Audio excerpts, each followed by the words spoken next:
अस्सलाम वालेकुम, क्या हाल है बच्चों। अच्छा, आज जो है हम सॉल्व करने के लिए जा रहे हैं A2 का नवंबर 2020 के पेपर का तीसरा हिस्सा, लेकिन बाकी दो क्वेश्चन, ठीक है। 4 क्वेश्चन हमने सॉल्व कर लिए 9 और 10 अगस्त को। आज 11 अगस्त है, तो इंशाल्लाह आज हम इसको कंप्लीट कर लेंगे। आपको वीडियोस पसंद आ रही है, बात समझ आ रही है, सब्सक्राइब करें ताकि आपको जो है वीडियोस मिलती रहे। अल्लाह करे मेरे जितने भी मेरे स्टूडेंट्स हैं, अल्लाह जो ए लेवल्स कर रहे हैं,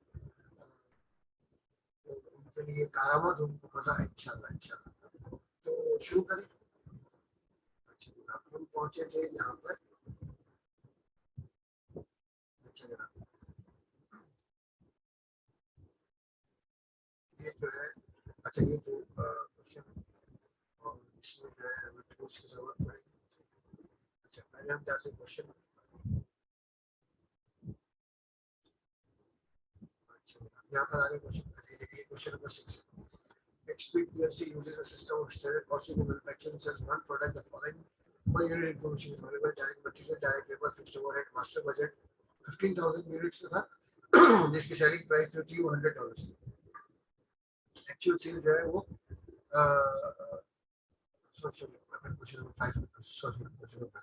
ओके। तो WJ PLC uses a system of budget to control best budget for periods for 4 weeks.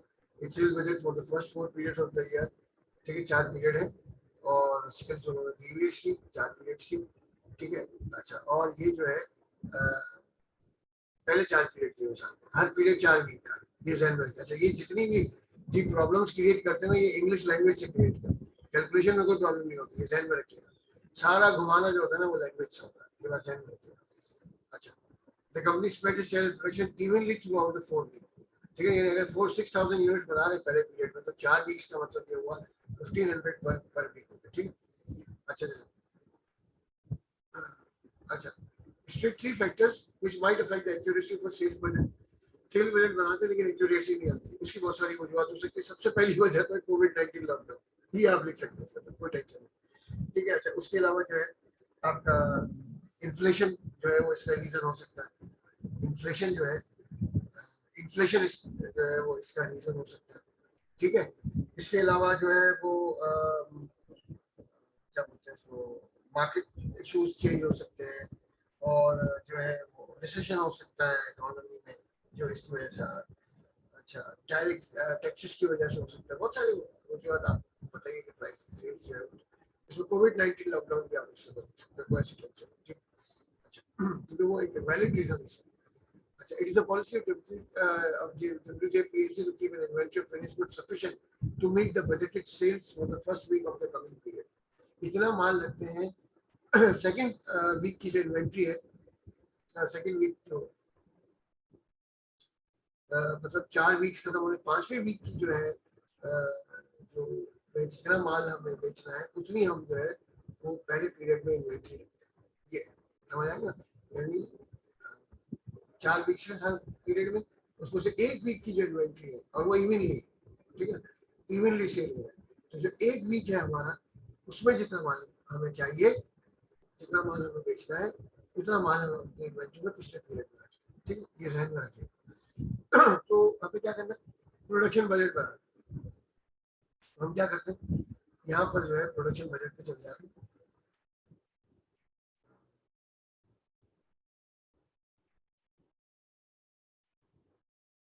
हमने किया,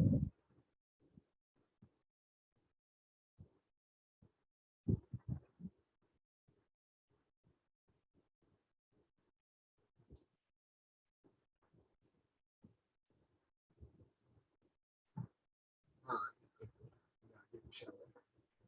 अच्छा, एक्यूरेसी ऑफ सेल बजट हमने डिस्कस कर लिया। अच्छा, प्रोडक्शन बजट हमें बनाना है 3 पीरियड्स का, ठीक है। तो हम क्या करेंगे, यहाँ पर जो है वो लिख देंगे पीरियड 1, से यहाँ आ जाएगा पीरियड 2, यहाँ पे आ जाएगा पीरियड 3, ठीक है, ये आ गया। अच्छा, अब यहाँ पर जो है हम लिखते हैं सबसे पहले सेल्स।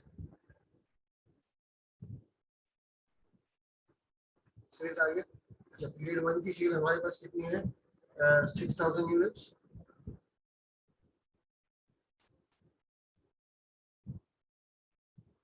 1000 यूनिट, पीरियड 2 की है 5600 यूनिट्स, और पीरियड 3 की जो है वो हमारे पास है 6400 यूनिट्स, 6400 यूनिट्स। ठीक है, अच्छा अब हम इसमें ऐड कर देंगे क्लोजिंग इन्वेंटरी।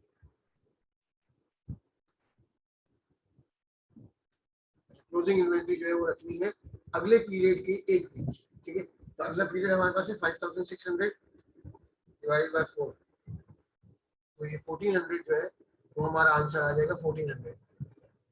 ठीक है, 1400 हमारा आंसर आ जाएगा। तो यहाँ पर जो है हमारी क्लोजिंग इन्वेंटरी आ जाएगी 1400। अच्छा, यहाँ पर जो है हमारी क्लोजिंग इन्वेंटरी जो है उससे लेंगे 6400 का डिवाइड बाय 4, तो ये आ जाएगी 1600। अच्छा, और यहाँ पे जो पीरियड 4 से हमें उठानी है, तो पीरियड 4 की जो जो सेल है हमारे पास, वो देख लेते हैं कितनी पीरियड 4 की। पीरियड 4 की 7200, 7200 को डिवाइड बाय 4 करेंगे तो ये आ जाएगा 7200 डिवाइड बाय 4, आ जाएगा 1800,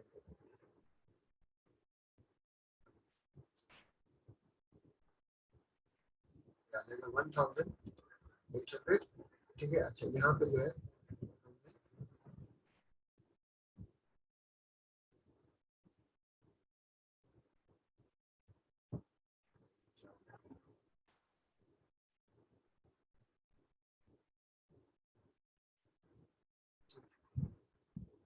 ये आ गया।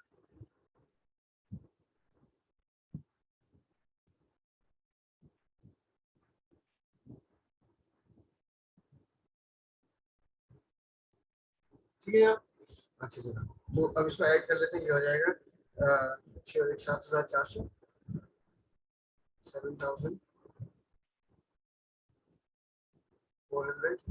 अच्छा, और इसकी जो है आ जाएगा 6000 7200, और इसकी आ जाएगी 8200, 8200 आ जाएगी। ठीक, अच्छा अब इसमें से जो है वो लेस कर देंगे ओपनिंग इन्वेंट्री।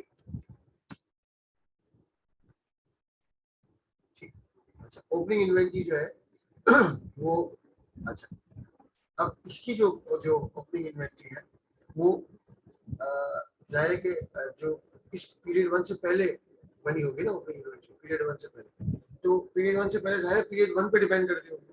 तो 6000 पीरियड 1 की प्रोडक्शन है डिवाइड बाय 4 करेंगे तो 1500 हमारे पास आ जाएगा। ठीक है, 1500। अच्छा यहाँ पर आ जाएगा, अच्छा इसको ब्रैकेट में कर देना ताकि याद रहे कि माइनस करना। ठीक है, ये आ गया। अच्छा उसके बाद यहाँ पर आ जाएगी 1400, जाहिर है जो ये है यहाँ पर जो है 1400 वो यहाँ पर आ जाएगा। ठीक है, ब्रैकेट में 1400। ठीक, और यहाँ पर जो है वो आ जाएगा, ये वाली 1600 जो है वो यहाँ पर आ जाएगी। ठीक, ये आ जाएगा 1000, 1000। ठीक है, और ये जो है आपके पास agreement बन जाएगी।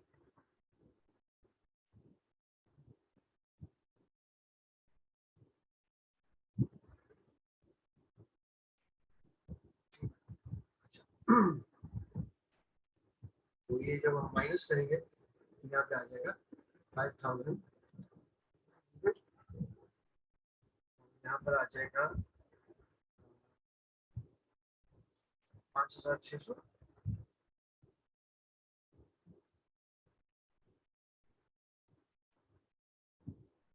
और यहाँ पर आ जाएगा, आ जाएगा 6600, 6000। ठीक है, ये हमारा प्रोडक्शन यहाँ पर आ जाएगा। ठीक है, ये हमारी प्रोडक्शन प्रोडक्शन। ठीक, अच्छा अच्छा अब दोबारा आगे चलते हैं।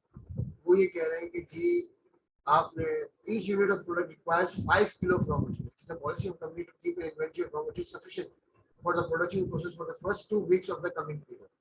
The raw material cost consists of $10 per kilo. Prepare the purchase budget for both period 1 and period 2 in kilos in dollars. अब हम इसमें क्या करते हैं, हम सबसे पहले ये देखते हैं कि इन सबसे पहले हम यहाँ चलेंगे, ठीक है, इन किलोज अगर हमें निकालना है तो ये आ जाएगा यहाँ पर पीरियड 1 और यहाँ पर आ जाएगा,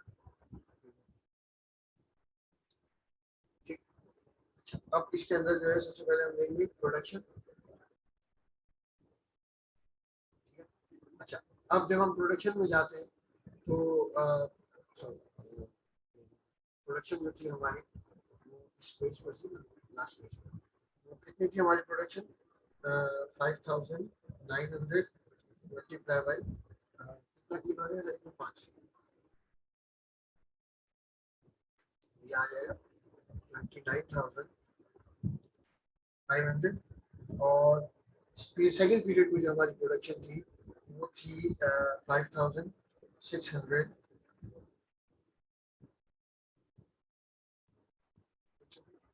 5,800 मल्टीप्लाई बाई 5, तो ये आ जाएगा 29,000, यहाँ पर आ जाएगा 29,000, ठीक। अच्छा, उसके बाद आ जाएगा हमारे पास लेस, इसमें ऐड कर देंगे क्लोजिंग इन्वेंटरी,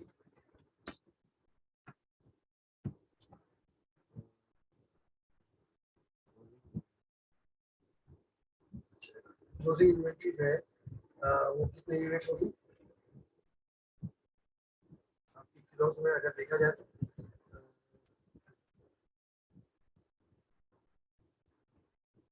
तकरीबन आपकी बन जाएगी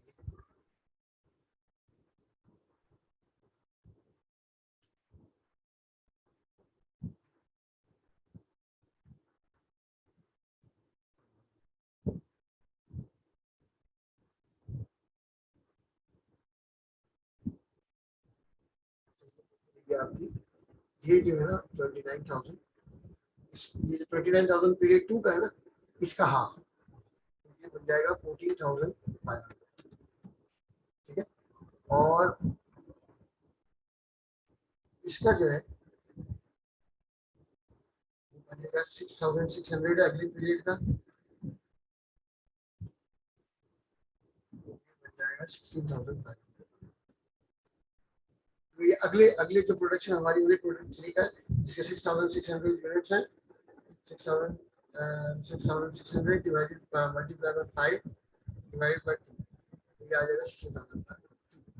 ये यहाँ पर जो है हमने लाइन लगा दी और इसको हमने क्या किया, यहाँ पे टोटल करके लिख दिया, तो ये आपके पास टोटल बनेगा 44,000 और यहाँ पे क्या बनेगा, राइट करके देखे जरा, तो ये बनेगा 45,000, ठीक। अच्छा, अब इसमें से लेस कर देंगे क्लोजिंग इन्वेंट्री,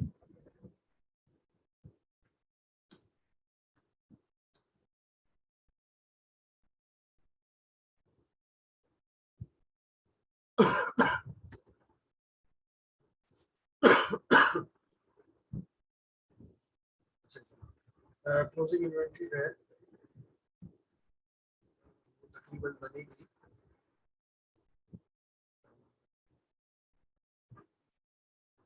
वो तकरीबन बनेगी 14,750, 14,750। अच्छा, अब इसको ब्रैकेट में लिख देंगे। अच्छा, अब सवाल ये कि 14,750 आया कहाँ से, तो इस 14,750 जो है वो इस 29,500 का हाफ होगा, क्योंकि ये सॉरी, ये क्लोजिंग लिख रहा हूँ, ओपनिंग, सॉरी, ओपनिंग इन्वेंट्री जो पिछले पीरियड की होगी वो वही होगी जो पिछले पीरियड की जो क्लोजिंग होगी, पिछले पीरियड की जो क्लोजिंग होगी पीरियड 1 की जो है वो ओपनिंग इन्वेंट्री बनेगी, जो इस पीरियड 1 से पहले की होगी। तो इसी पीरियड में जो है 29,500 को हमने 2 से डिवाइड कर दिया तो 14,750 इसका आंसर है। अच्छा, और यहाँ पर जो है जो यहाँ पे ओपनिंग इन्वेंट्री वही वाली होगी 14,500, चाहे पिछले वाले पीरियड से भी नहीं होगी 14,500, इसको भी ब्रैकेट में लिख देते हैं।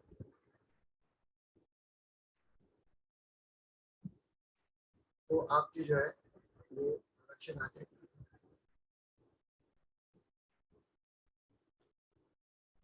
आपकी प्रोडक्शन बन जाएगी यहाँ पर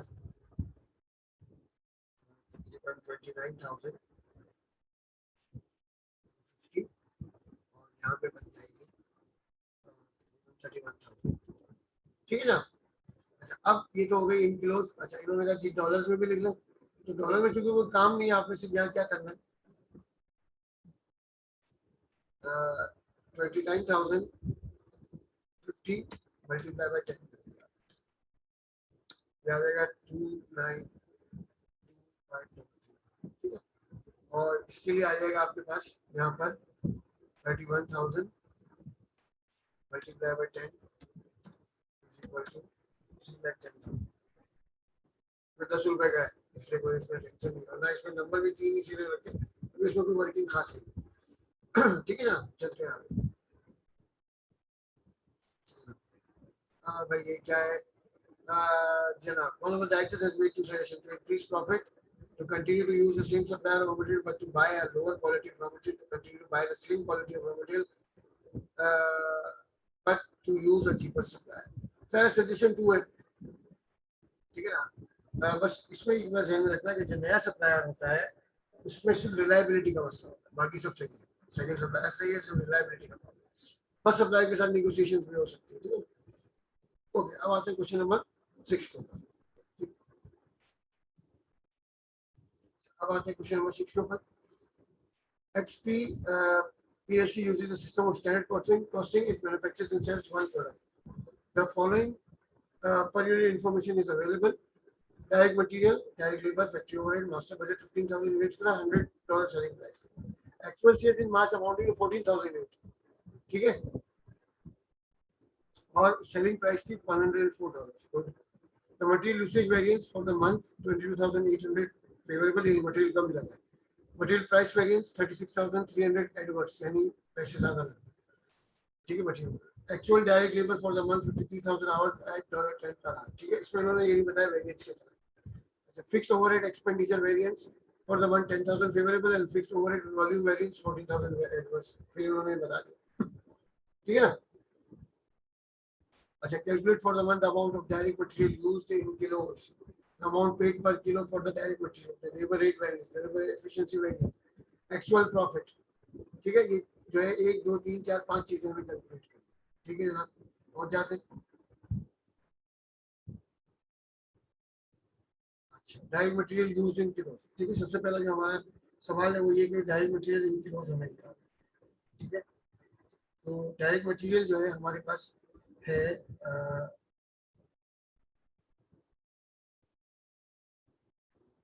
मटेरियल हमारे पास। अच्छा अब देखो इसमें क्या करेंगे, सबसे पहले हम क्या लेंगे, हमें लेना है डायरेक्ट मटेरियल कॉस्ट।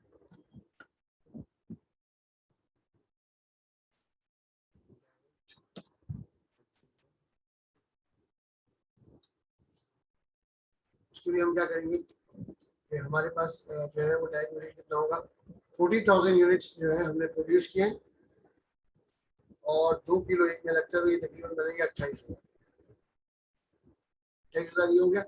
अच्छा लेकिन जो है हमारे पास एक वेरिएंस जो है ना फेवरेबल है, direct material usage variance favourable है। ये पैसे हमारे बच गए 22,800। ये जो है हम इसमें क्या करेंगे माइनस कर देंगे 22,800 और ये हमें $6 के हिसाब से पड़ा। ठीक है ना। तो ये टोटल हमें पड़ जाएगा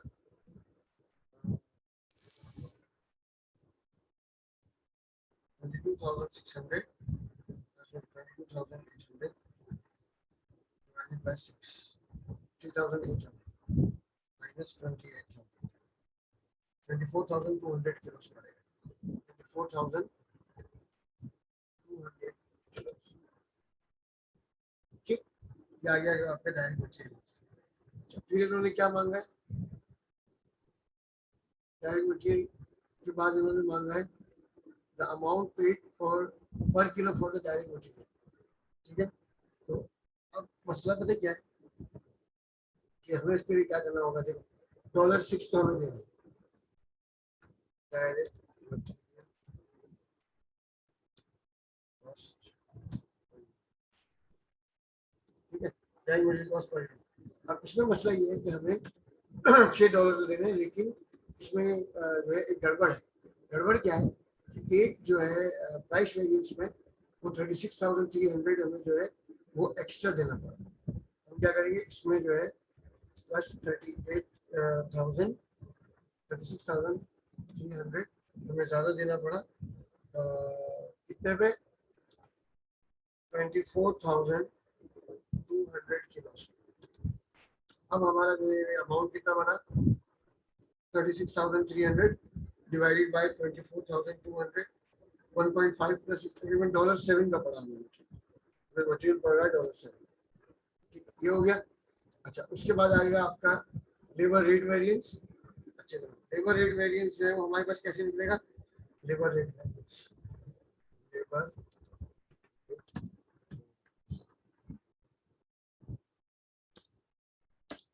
लेबर रेट वेरिएंस निकालने के लिए क्या करेंगे? हम स्टैंडर्ड आवर्स और एक्चुअल आवर्स को माइनस कर देंगे। Standard hours minus actual hours, ठीक है। और जो आंसर आएगा वो होगा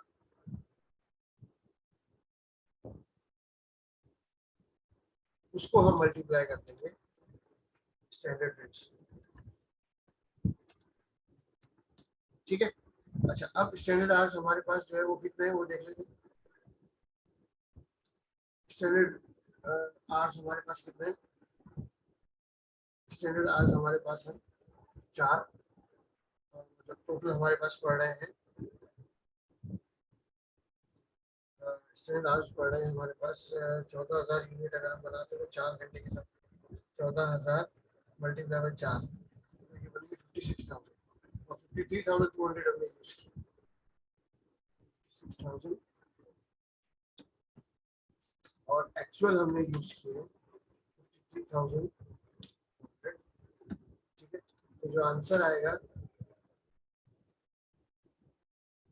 वो आएगा 22,800 मल्टीप्लाई बाय स्टैंडर्ड रेट 10। हमारे पास आ जाएगा तकरीबन labour rate variance, labour rate variance, labour rate variance हमारे पास कितना आ जाएगा? सॉरी सॉरी सॉरी सॉरी, ये हो जाएगा, sorry, labour efficiency variance,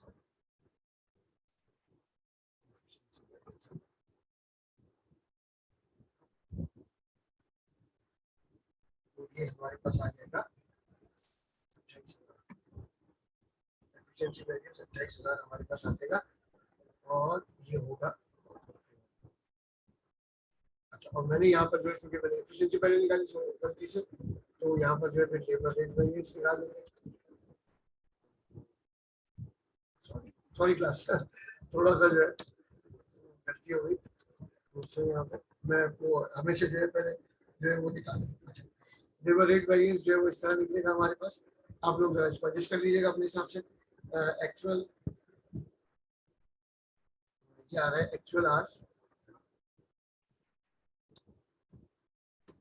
actual hours multiply by actual minus ये आएगा standard hours, standard hours multiply by standard. तो ये आपके पास जो है वो एक्चुअल आवर्स जो है वो आपके पास आ रहे हैं 6,200 मल्टीप्लाई बाय 10.4 माइनस एक्चुअल आपके बन रहे थे 56,000 मल्टीप्लाई बाय 10।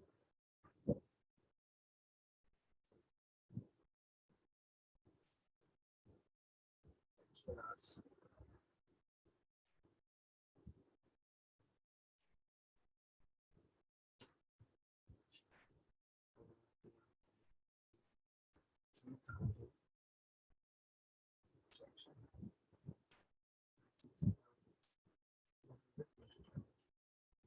इसका जो आंसर आएगा वो आएगा 21,280 और ये आएगा।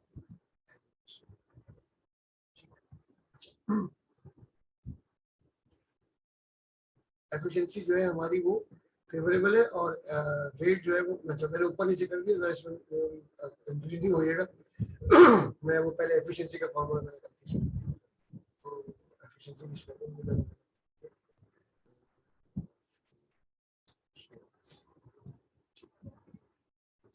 आ गया फेवरेबल या अच्छा, उसके बाद एक्चुअल प्रॉफिट हमें ये है ना, जो तो नहीं है 500। एक्चुअल प्रॉफिट के लिए हम क्या करेंगे, सबसे पहले हम ले लेंगे सेल्स। सेल्स जो है हमारी 14,000 यूनिट्स की हुई है, मल्टीप्लाई बाई 104 के हिसाब से, ठीक है। तो ये तकरीबन बनेगी 14,000 मल्टीप्लाई बाई 104, ये बनेगा 14,56,000, 14,56,000। अच्छा, इसमें से फिर हम क्या करेंगे, लेस करेंगे, less direct materials. Direct material हमारे पास कितना बनता है, देखो 14,000 यूनिट्स हैं, मल्टीप्लाई बाई ये हमारा बनता है मल्टीप्लाई बाई 2 मल्टीप्लाई बाई 10, ये बनेगा 2,80,000 रुपये। और मटीरियल का जो है वो हमारे पास है अनफेवरेबल ऐड हो जाएगा और फेवरेबल जो है वो माइनस हो जाएगा।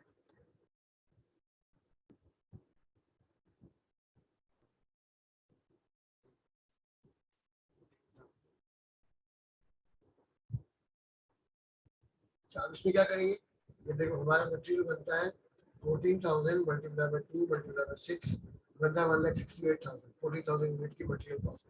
इसमें क्या करेंगे, जो एडवर्स वेरिएंस है वो ऐड कर देंगे 36,300 और जो फेवरेबल वेरिएंस है वो माइनस कर देंगे, ये आ जाएगा 1,81,500।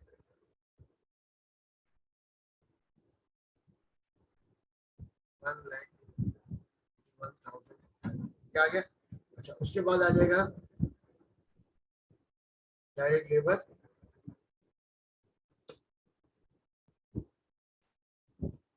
डायरेक्ट लेबर की कॉस्ट भी इसी तरह कैलकुलेट होगी, 14,000 मल्टीप्लाई बाय 4 मल्टीप्लाई बाय 10, तो ये बनता है 5,60,000। अच्छा, और इसमें दो वेरिएंस थे हमारे पास, एक फेवरेबल था एक अनफेवरेबल था, ध्यान में।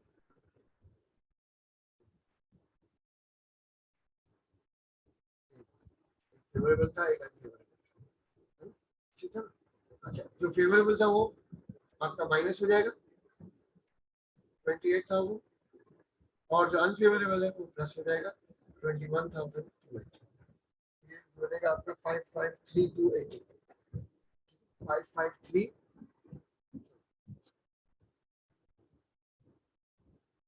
553 553।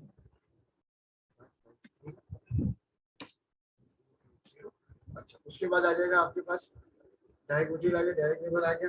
उसके बाद आ जाएगा आपके पास फिक्स्ड ओवरहेड। फिक्स्ड ओवरहेड जो है आप इसको देखिए कितना बनता है, फिक्स्ड ओवरहेड जो है आपका बनता है 14,000 यूनिट्स के, 14,000 यूनिट्स मल्टीप्लाई बाय 3.5, तो ये बन पर direct labour sorry 14,000 multiply by 56,000 direct labour hours है मल्टीप्लाई बाय 3.5, ये बन जाएगा 1,96,000। अच्छा, फेवरेबल जो है 10,000 लेस हो जाएगा और अनफेवरेबल जो है 14,000 ऐड हो जाएगा, ये तकरीबन 2 लाख में मिल जाएगा।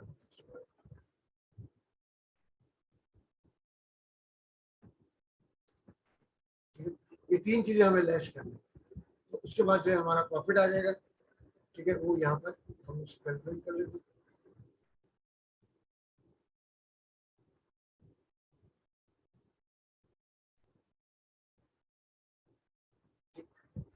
वो हम यहाँ पे कैलकुलेट कर लेते हैं कितना बनता है, तो इसको जब हम माइनस करेंगे तीन फिगर्स में डायरेक्ट मटेरियल डायरेक्ट लेबर, तो ये तकरीबन बनेगा 5 प्रॉफिट हमारा बनेगा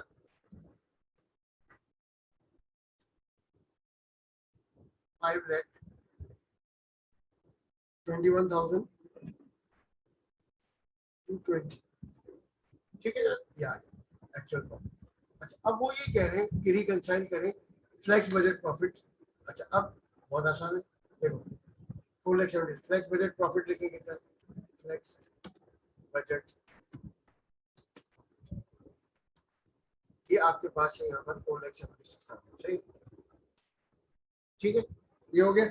अच्छा अब जितने आपके पास वेरिएंसेस आ रहे हैं ना, ठीक है, तो जो वेरिएंसेस जो है आपके पास एडवर्स हैं वो आप माइनस करते जाए, जो फेवरेबल है वो ऐड करते जाए, आंसर आ जाएगा आपके पास। अब देखो मैं आपको बता रहा हूँ, सेल्स वेरिएंस आपके पास है, sales price variance,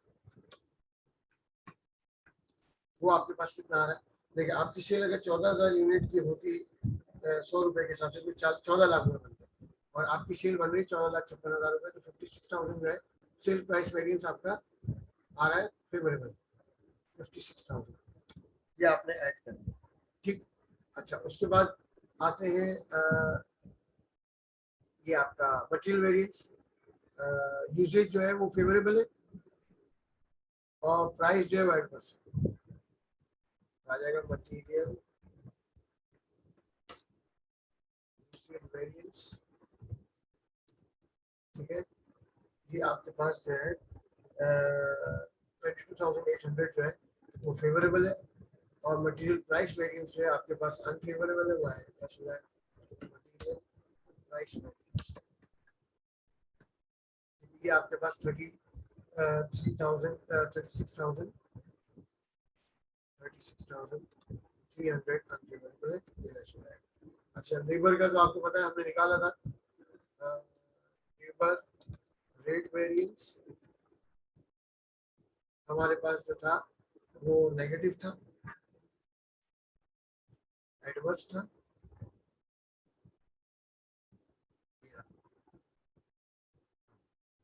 labour rate variance 21,280 जो है हमारे पास माइनस होगा और 28,000 प्लस होगा,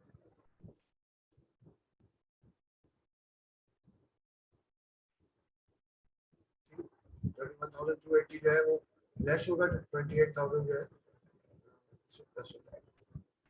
लेबर रेट वेरिएंस हमारे पास है 21,020,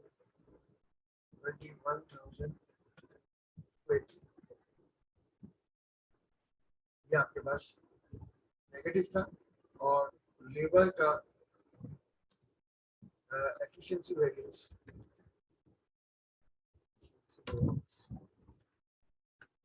ये आपके पास 28,000, ठीक है। अच्छा फिक्स्ड ओवरहेड,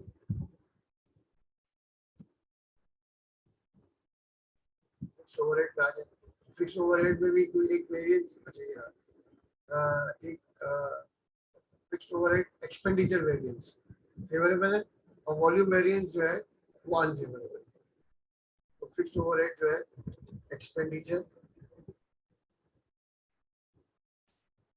एक्सपेंडिचर और फिक्स्ड ओवरहेड यहाँ पर आ जाएगा,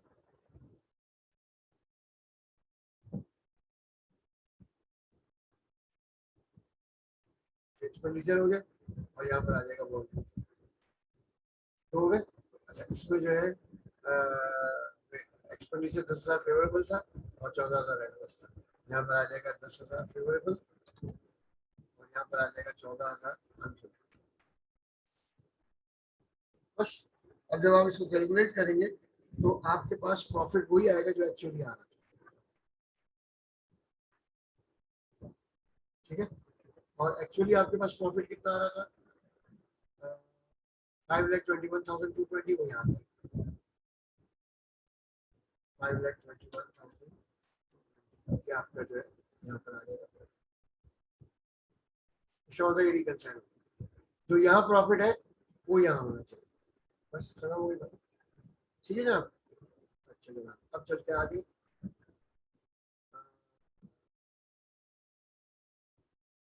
फिक्स्ड ओवरहेड में दो और जो है वो कौन से होते हैं, एक कैपेसिटी वेरिएंस होता है, एक एफिशिएंसी वेरिएंस होता है, हो गया। अच्छा मटेरियल प्राइस वेरिएंस के अंदर जो है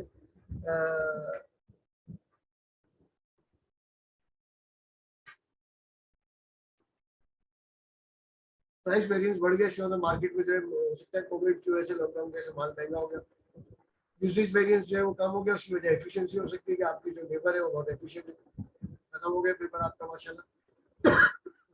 तो माशाल्लाह से पेपर 32 जो है वो हमने कंप्लीट कर लिया। ठीक है, चैनल को सब्सक्राइब करें, कोई सजेशन हो, कोई इम्प्रूवमेंट की जगह, हर इंसान में कुछ ना कुछ तो कोई खामी लगे कुछ लगे, प्लीज जरूर इन्फॉर्म कीजिएगा। मैं वेट करूंगा आपके सजेशंस का, आपके कमेंट्स का।